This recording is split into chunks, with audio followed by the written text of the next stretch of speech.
Tapi cita-cita tetap pemadam kebakaran. Memperingati Hari Jadi Bayangkara 1 Juli 2022, Polres Sukabumi memberikan bantuan sosial kepada Adul Holik 12 tahun, seorang disabilitas asal Kampung Cikiwul, Desa Sekarwangi, Kecamatan Cibadak, Kabupaten Sukabumi pada Jumat 1 Juli 2022.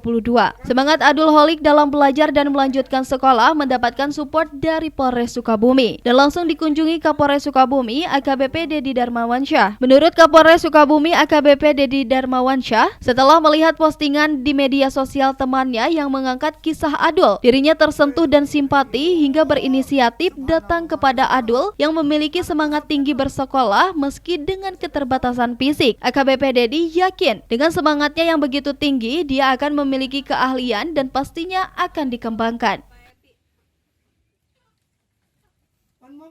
Yang pertama, di hari ulang tahun Polri ke-76, ini salah satu bentuk kepedulian Polri kepada saudara Adul, karena kami melihat saudara Adul dengan keterbatasan fisik yang dimiliki, tapi dia semangat untuk belajar, semangat untuk berangkat sekolah sangat tinggi, dan saya melihat di salah satu media sosial teman saya, dan saya terenyuh dan langsung memberikan bantuan. Untuk Adul sendiri, semoga Adul sehat selalu dan tidak patah semangat dengan keadaan yang ada.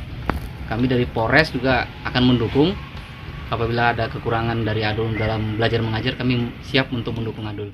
Atas apresiasinya, Kapolres memberikan bantuan kepada Adul berupa keperluan perlengkapan sekolah, sepatu, dan juga sendal gunung. Sementara itu, Adul sendiri memiliki cita-cita menjadi seorang petugas pemadam kebakaran. Niat hatinya agar bisa membantu orang lain.